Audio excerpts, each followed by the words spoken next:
Bop, bop, bop. What's up, guys? It's Cody with Anime Recap Marathon. This is our recap for the anime Ishura. If you're enjoying this video, please comment, subscribe, and leave a like. The episode starts in what seems like a peaceful town. We see a few people running from something, and then the town starts to shake as something mysterious emerges from the center of the town. We found out the name of the city is Nagan Labyrinth City. We are then introduced to our first two characters, Yuno and Lucelles. Yuno watches Lucelles from a distance like a stalker as they head to class. Here we learn of a magic called word arts that uses words to make strange things happen. We also learn that there are visitors from other worlds and they can't use these word arts. Yuno is caught being creepy by Lucelles, but I guess she finds that shit cute because she just kind of smiles and after class asks Yuno to teach her force arts because Yuno excels at it. Yuno is acting shy, but she is obviously flowing with joy. We learn the town was built from the center of the great labyrinth of the demon king Kiyazuna. We see a bunch of men jumping a robot after that. At first, they thought they defeated the robot, but it revives and continues to fight. Yuno and Lucelles enjoy a peaceful day, practicing and eating a meal together. Life should be peaceful as the Demon King is dead, or so you would presume. Of course, we wouldn't be watching this if that was the case. As they continue walking, all of a sudden, the town begins to shake. Buildings collapse and the machines attack like it's the fucking Terminator. Yuno stands there as they rip Lucelles apart, limb by limb. It's quite gruesome. Like, she literally does nothing, though. It's kind of insane. Yuno finally gets up and runs away. She runs into a civilian who is instantly crushed by a giant megazord with tiny robots climbing its body. She makes it out of town, accepting that she should have went to the gulag with everyone else. While she's feeling sorry for herself, even though she's alive and everyone else is dead, one of the robots catches up to her. This time she chooses to fight, unlike 2 minutes ago when the girl she obviously had a crush on is getting treated like a freshly boiled crab. With only one attack, the robot from the labyrinth goes down. She is upset with herself because she could have saved Lucelles if that is all it took. God, what a waste, right? More of the robots approach and now she thinks she is her and tries to attack all of them at once with her word arts. This time, it doesn't. She is confused, so are we. She says, fuck it. She wants to be unalived anyway. Before they reach her, they are all sliced in half by some sword. In the middle of the defeated robots is a boy with a white bandana around his head and a battered practice sword in hand. He tells Yuno that she shouldn't want to be unalived for things are about to get fun for humans. Once everything is gone, humans will be able to go and do whatever they want. She realizes this person is a visitor because he is way too strong with such a piece of shit sword. He defeated all of the other robots in town and is shocked to learn that machines exist in that world too. He calls the robots golems. He proclaims no number of golems are a match for him. The visitor tries to eat a plant that Yuno knew was poisonous and didn't try to tell him otherwise. Very strange. The visitor asks Yuno if she has some food, and she ignores this question and tells him to run because he won't be able to defeat all of the golems, including the giant one. She is kind of rude and not exactly sure why Lucelles liked her. She tells the visitor there's no way he can kill the giant super megazord with that one tattered sword. She must not have gotten the memo on who the MC was. Turns out the labyrinth itself turned into the giant golem. The visitor doesn't care about any of that. He just wants food. Relatable. He will even take grass or bugs. She says she has some rations, but it doesn't taste very good. The visitor proclaims that talking to her is a hassle. So is listening to her, bro. I get it. He says he will take the rations in exchange for defeating the giant golem.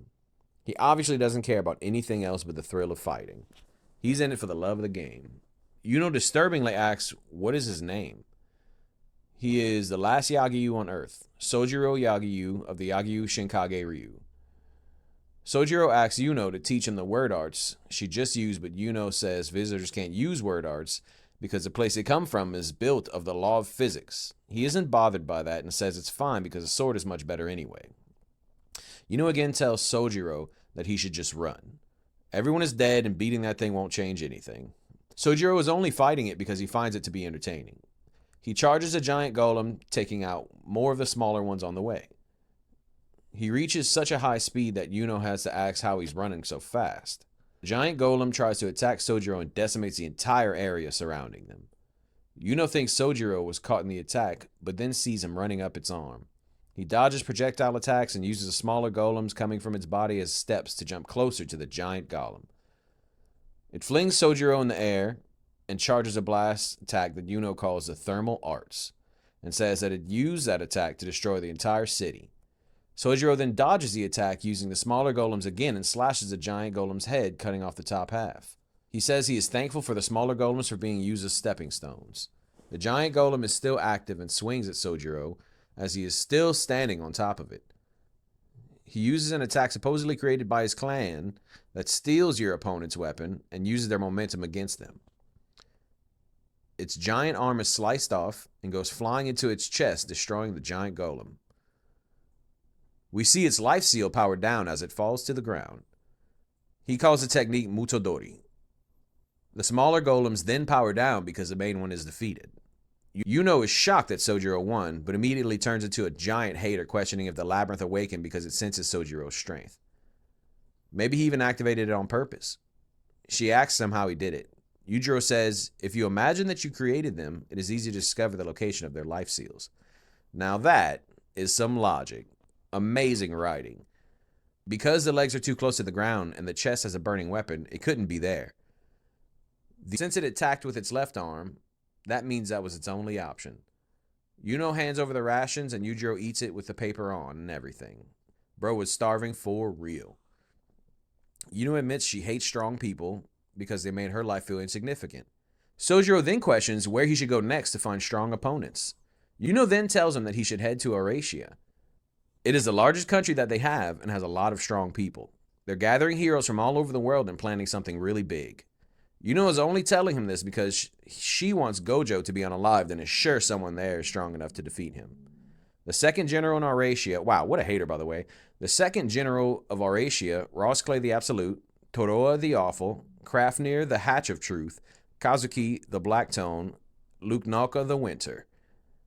She is hoping at least one person can fold Sojiro. She offers to guide him. With her, Sojiro won't be suspected because she is a scholar of Nagan. Sojiro tells Yuno that he likes her expression and agrees to travel with her. She isn't sure what expression he's talking about exactly, but it's probably this one. Fucking weirdo. Yuno thanks Sojiro because now she's free and feels like she can do something wild. He asks her name, and she tells him that she's Yuno of the Distant Talent, and he is Sojiro of the Willow Sword. The true Demon Lord was defeated, and the world is no longer in an age of fear. The only problem is, nobody knows who the hero really is. The world is in desperate need of someone to take the title of the hero who defeated the true Demon King. Humans are referred to as minions. We learn there used to be 3 minion kingdoms, but now only one remains, Eurasia. We are shown a town called the New Principality of Lithia, established by a former general, Terran the Guarded.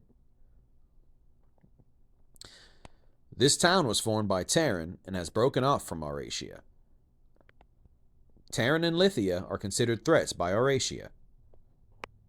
We switch to a cart in a desert setting.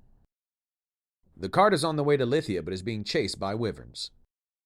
A spy sent by Terran named Lana, the Moon Tempest, is on her way to warn Lithia of the wild wyverns. She is accompanied by hired assassins, Higuare the Pelagic, and a scary skeleton man named Shulk the Sound Slicer. Honestly, they look fucking badass. We learn the true Demon King was responsible for destroying the other 2 kingdoms in the past. Eurasia has deemed Terran a Demon King himself. There are many false Demon Kings, but none are as terrifying as the deceased true Demon King. On top of the wyverns still chasing their carriages, bandits show up and try and rob them. Somehow the bandits didn't see the wyverns chasing them. The bandits threaten to blow the carriages up if they don't pull over. Just before one of the bandits shoots the carriage driver, he gets eaten by a wyvern. The group of wyverns quickly dispatches the bandits, although these are not the same wyverns that were chasing the carriages. These wyverns are intelligent and have a leader named Regnege. They are a battalion from Lithia. After they take out the bandits, Regnasia uses thermal arts to finish off the wild wyverns. Lana tells the two assassins that no city in history has used wyverns for aerial combat. Although they have wyverns who are considered invincible, they need the assassins because someone is controlling the bandits. It is most likely Auracia trying to get rid of Terran and the city of Lithia. Over in the city of Auracia, we learn that although it is ruled by the last queen, the politics are run by a group called the 29 Officials. We are then shown a meeting between the two of the officials. They talk about how bandit attacks are a waste of time. They should resort to assassination because there's no way they would win a war against Lithia. We also learn that they're organizing a competition to name a hero. They talk about who they can use, and the shadier guy says an assassination doesn't have to be quiet. We then switch to a dragon hunting squad led by General Hargent. They have been marching for 20 days and are quite tired from the trip. Hargent is talking with one of his advisors about tracking the dragon they call the Smoldering One. He seems to be after this dragon only for the fame and glory. His plan is to wait for the dragon to starve and fly out, but he is surprised to hear the dragon is headed their way and is crawling on the ground instead. His advisor uses word arts to fling him from the camp before the Smoldering One, Vikion, attacks and kills everyone. Hargent is the only one left against the dragon. He is surprised to see the dragon is already wounded and asks who did this to him.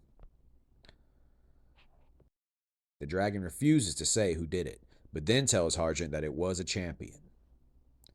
Hargent assumes that the champion was a minion, and that angers Vikion. Vikion says even a minion champion could never do that much damage. Vikion then attempts to kill Hargent with thermal arts, but Hargent attacks first. Hargent's attack does no damage, and it seems like this is the end for him, when Vikion charges up another attack. But before he gets to fire off his attack, he sees something behind Hargent, what seems to be a blue wyvern. Vikion calls him Alice, the Star Runner. We learn Star Runner was born with 3 upper limbs. Like Hargent, Star Runner craves fame. He's conquered lands, dungeons, and collected many treasures. And now he wants to kill a dragon and conquer a legend. Hargent then attacks Star Runner, and the wyvern easily dodges. They do a great job of making his spear not look like shit, too. Like, the second it breaks that rock, it's just like, boing. Little rubber spear. Star Runner then pulls out a gun and shoots Vikion in the eye with a magic bullet. Alice uses word arts to transform the bullet into spikes before Vikion can shoot another attack off, and Vikion goes down. Hargent shoots another arrow at Alice and tells him to back off because Vikion was his prey in the first place. Yeah, good luck with that, buddy. We now see that Alice considers Hargent a friend, and they have some sort of past with one another. Hargent says Alice should hate him because he's killed so many wyverns. Alice then says he's heard about the hero's competition and is willing to help, but Vikion rises and shoots out another attack. Alice blocks the attack and cuts Vikion in half with a light sword. Hargent says Alice should join the competition, but he will never use Alice's strength again. Alice tells him he understands and admires Hargent's desire. He says he is heading to the Labyrinth of Nagan, and Hargent says, why head to a destroyed city? But Alice says there is something there that he wants. He is Alice, the Star Runner, collector of weapons and artifacts, and the fastest airborne warrior. This anime should be called Guess the MC. We start with Tarn the Guarded walking the streets of Lithia like a boss. A kid stops Tarn to give her some shitty box he made to thank her for helping his dad to make money in the shop. Tarn says it's her job to make sure the Lithia stays in good shape. Tarn returns to her office and catches Dakai the magpie hiding in the rafters. Dakai is a visitor from the distant world and a ruthless bandit. He carries an enchanted blade and has magic eyes that allow him to stay a step ahead of his opponents on the battlefield. Tarn sent Dakai to the Nagan ruins to retrieve the Cold Star, an item the true Demon King used to power the Great Labyrinth. Taran asks if there was any other artifacts in Nagan, but Dakai says it was the only thing worth of any value. Dakai tells Taran he's sorry he couldn't retrieve the giant golem. Taran assumes Dakai defeated it, but Dakai says it must have been someone just as powerful as him. Taran tells Dakai she has another mission for him. She needs Dakai to find out whoever is leaking information to Althea about the cargo routes in and out of Lithia. Taran tells Dakai to use his magic sword if he needs to which he proclaims he's not a swordsman.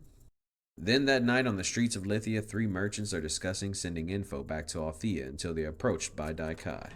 We learn these aren't merchants, but in fact Secret Service agents from Althea. They're aided by another 4 hiding in the building with guns. They attempt to take out Dakai, but they are no match for him and his enchanted sword and magic eyes. He ruthlessly kills them and steals the information they plan to sell. He is capable of these inhuman acts because he himself is a bandit. He is Dakai the Magpie. We then switch over to Regnage, the leader of the Wyvern squad that guards Lithia. He is trying to sniff out a traitor amongst his team of Wyverns. One of them used a 9-year-old girl as a 5-course meal.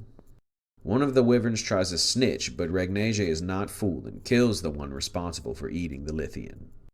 He is angry because this type of behavior will cause tension between the Wyverns and the people of Lithia. The Wyverns have an agreement with Taran. Food in exchange for protection. Regnage flies away in anger and says he is responsible for leading the Wyverns. The strong must lead. They are not allowed to leave the pack, and we are shown a flashback of Alice abandoning Regnage. Regnage lands in the window of a blind girl writing in her journal. Regnage then makes fun of the blind girl for writing something she can't see. She tries to touch him but doesn't allow her to. He then lays down and asks the girl to sing for him. We learn her name is Kurt. We learn Kurt and Regnage met a long time ago when the true Demon King caused everyone in Kurt's village to go insane. Kurt and Regnage are the only ones who didn't lose themselves to the insanity, but she ended up losing her eyesight. Regnage tells Kurt war is about to start between Lithia and Aurasia. If she stays, she will die. Kurt says she has to stay because her mother is the monarch of Lithia and she refuses to leave Regnage.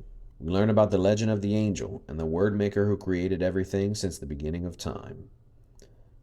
Word arts come from songs the angels themselves sang, and that is our introduction to Regnage, the Wings of Sunset. Lord Hidao is heading into the dungeon when he meets up with a soldier who has a report for him. He tells Hidao they lost communication with the Secret Service agents in Lithia.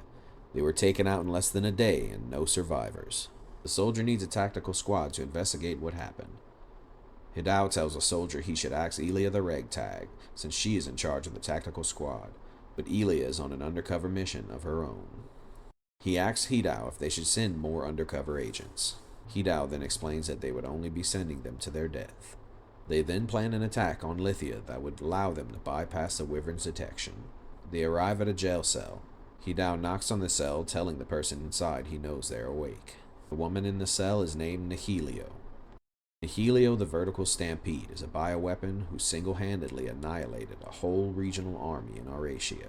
Hidao tells Nihilio about the secret agents that were killed and asks her how many she would need. She responds, 1 being in 1 body. We switch to a small village called Ita Sylvan Province. We are shown Elia, a red-haired woman, getting into her birthday suit. She is admiring her looks and the hard work it took to gain such beauty. She heads to a hot springs where her student, an elf named Yawaka, is. Elia gathers her assets and gets into the hot springs. Here we learn more about word arts. They're broken down into 4 categories, although the elves look at it as one main system. The systems are thermal arts, craft arts, force arts, and life arts. Thermal arts are fire-based. Force arts are used to move or throw things. Craft arts can change the form of something, and life arts can be used to heal and mend injuries. There seems to be certain rules, like you have to have a relationship or understanding with the person or items you're using the word arts on. After leaving the bath, Elia runs into another elf student named Kia. She is a tsundere with the ability to use word arts to do anything with no restrictions. She could even tell people to die and they would literally just die.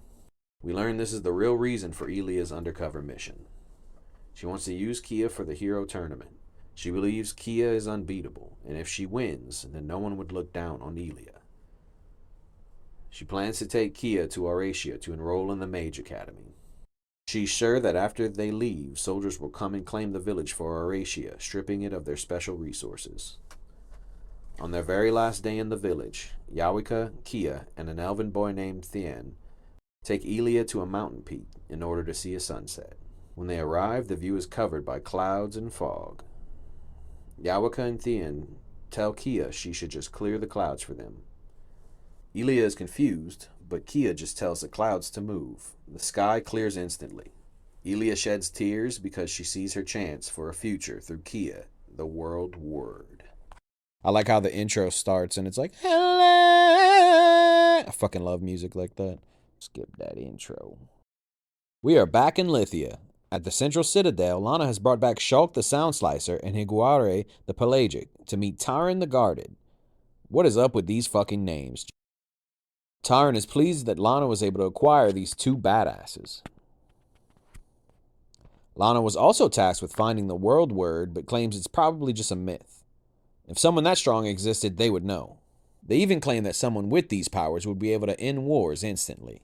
Tyron tells Higuare she's heard of its days as a slave gladiator, never having lost one fight. Higuare says it was in the trenches for 13 or 14 years. Shulk is not buying this story. He questions how someone so strong let slavers boss it around for 14 years straight, which of course leads us to a big fun flashback. Higuare is a mandrake, something that can only be described as a plant monster. It was captured in a remote region taken by slavers to fight in a coliseum. Oh my god. The skeleton's head looked all fucked up. Bro, if that skeleton has a big ass head, that angle did not look good. Before his first fight, it asks the slave owner, what is he supposed to do? Slave owner tells him to fight and gives him a bum-ass sword. It was brought in only as entertainment, and it was expected to be killed in its very first fight. Gladiator attacked him with a set of dual daggers. Higuare blocked that motherfucker's attack and stabbed the fighter with his rusty-ass blade.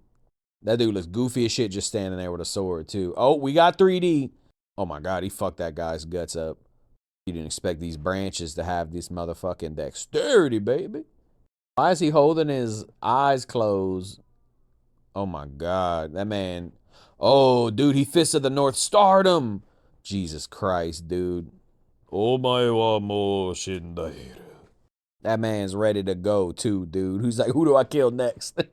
Higuare even collected the blades as his own, using them in his next fight against the 3 high-level fighters. Again, his slaver told him to put on a good show when it dies. Higuare ain't having none of that shit. That man's poking people left and right.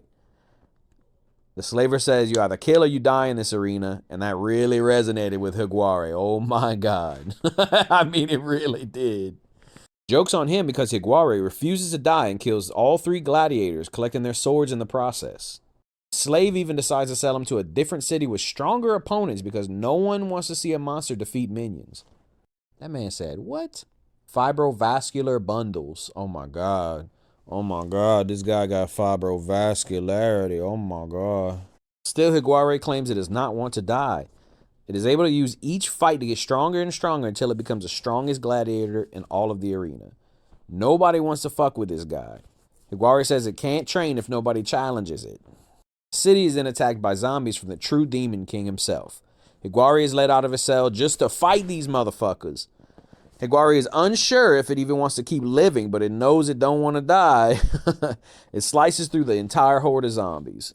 Hyde then walks in at the end of the story. Tyron tells him to introduce themselves. The Kai seems very skeptical, but Tyron says they'll need all the help they can get to battle Aurasia. Shulk says he is a mercenary and refuses to help until he gets his reward in advance. Real cool guy. The Kai throws a fruit at Higuare to provoke an attack. Higuare splits the fruit with swift yet brilliant sword strikes. Lana asks if mandrakes can use 3 arms at once, but Higuare pulls out 42 arms each with a different blade from his fallen enemies. That man's the Blade Storm. In Raishi Mountain Village, Hidao is traveling with cargo and a priest named Kuze. Hidao says Kuze works for an organization called the Religious Order as a cleanup guy, but asks if Kuze is actually strong. He says he is because he has an angel by his side. Ooh, vague and mysterious. He's going to say this shit like 5 more times, and there's only 7 minutes left in this episode, so have fun and be ready. Kuze arrives at a boarding house with Nihilio, the vertical stampede. Oh my god, I forgot about Nihilio. That man got the the wildest name. They are greeted by a girl named Repel, who knows Kuze from his past. After Repel leaves the room, Kuze asks Nihilio why she's no longer in lockdown. She says Hidao agreed to set her free if she helped with the Lithia situation. She asks Kuze why he's even helping, since he doesn't really seem like the fighting type. Kuze must be strong because he survived the era of the true Demon King just like Nihilio did. He says it was because of the angel by his side. They eat dinner with the orphans at the boarding house. Kuze thanks Repel for housing the merchants, who I'm sure are really soldiers. Repel says Harjant had stopped there not long ago on his way to battle Vikian. They head to bed. Nihilio takes a bedroom and offers Kuze to sleep with her, but he declines and guards the room from a bench outside. As Kuze reminisces about the years he lived at the boarding house, Repel shows up pleading with Kuze to aid Lithia in fighting Auracia. Lithia promises supplies the orphans with food and supplies if they help. Kuze declines and is immediately attacked by Lithian soldiers. Repel asks the soldiers to spare Kuze, but his ties to Auracia force the soldiers to try and kill him. Kuze pulls out a giant shield and defends from the soldiers' arrows and blade attacks. During the scuffle, Kuze looks up, asking his angel, who we can't see, not to kill these guys. They continue attacking when one of them just randomly dies and a light flashes in his eye. One by one, they continue to die, and Kuze says, I asked you not to kill them. Be chill, angel. One of the soldiers' arrows goes off, but we don't get to see where it goes. The last assassin asks Kuze what's going on, and all he says is if you do something bad, you get punished by an angel. The assassin charges Kuze, but it is killed by Nihilio from behind. After the battle, we see where the arrow that was shot earlier went. Straight into Repel. Kuze had a shield the size of his body and couldn't deflect that toothpick-ass arrow. With her dying breath, Repel apologizes to Kuze. At Repel's grave, Kuze asks Nihilio if she's ever seen an angel, but she says they're probably just made up. Kuze says maybe, but they're definitely real. How do you... What the fuck? He looks at the top of the boarding house, and we get a better look at her. He says the angel has been watching over him for years and kills whoever tries to hurt him. Nihilio asks what is the angel's name. Kuze is the only one who can see her. She's been around since the dawn of time and has the authority to end anyone's life. The embodiment of the face of death. Nautique, the quiet singer. Hey, listen! We're starting in Mage City, a satellite city that Auracia uses as an outpost to monitor Lithia. Hidao is on his way to a meeting. This man definitely has the most screen time so far. He enters the room and we see the two from the first episode, Yuno and Sojiro. They make their introductions. Sojiro is not interested in the title of the Willow Sword. Hidao only cares about the fact that a new visitor has appeared. He asks for their assistance against Tyron and Lithia. Hidao tells Sojiro if he can help them avoid an all-out war by taking out Tyron, then he will have a chance to participate in the hero tournament. Sojiro just wants to fight some strong people. He's like, I don't care about all that bullshit. Show me my opponents. Yuno has a stake in this fight as well. There's a chance when Dakai the Magpie entered the Nagan Labyrinth, he activated the golems, although Hidao says that's just Yuno's speculation. Yuno is definitely looking for someone to blame for her girlfriend's death from the first episode. In Lithia, Regneje is patrolling when he notices a figure in Kurt's window. She's not in her room because she's eating dinner with Tyron, so Regneje goes to check who's inside. After entering the window, Dakai exposes that he's there searching for evidence that Kurt has betrayed Lithia. The diary that she keeps has recordings of the information that is being leaked to Auracia. Regneje tells Dakai if he touches Kurt, then he will end Dakai's life, but Dakai says stop acting like a pussy, he's not making a move yet. Before leaving, Dakai suggests if someone is manipulating Kurt, it's not like she could even see them anyway. During Kurt and Tyron's dinner, Kurt asks Tyron if there would be another war. She doesn't want Regneje to get involved. We learn Kurt thinks Regneje is an angel and doesn't know he's a wyvern. That's why he doesn't let her touch him. We switch back to Kia and Elia. Remember, Elia took Kia to Mage City to start her studies. But it really is a front to use Kia in the hero tournament. Before any of that, Elia must sever any connection she had with Lithia. She sends Kia off while she meets with an old associate. It turns out to be Lana the Moon Tempest that works under Tyron. That's right, that bitch has been a spy the whole time. She fed Elia the information about the world word. She's apparently unaware Elia found her. When Elia said severing ties, she meant she's here to kill Lana. Just before she gets her chance there, Lana introduces herself as a former student of Elia. The three go to a restaurant, and after a girls' night out, Elia has to carry Kia on her back. They wander the town, and Elia notices how happy the townspeople are. She has to acknowledge that Tyron is a good leader. Too bad they're trying to assassinate her, but it's the only way to avoid a full-scale war. Lana goes to buy Kia a souvenir, and Elia sees her opportunity to take this bitch out. She follows Lana down an alley, but Dakai catches up to Lana first. Dakai tells Lana he knows she's been using Kurt to leak information to Horatia. He already found the transcripts that she's been leaking. Now Lana's scared as fuck. He takes Lana to a carriage to speak to Tyron. They take off and Elia and Kia follow them. She has to take Lana out before she tells them about her and Kia.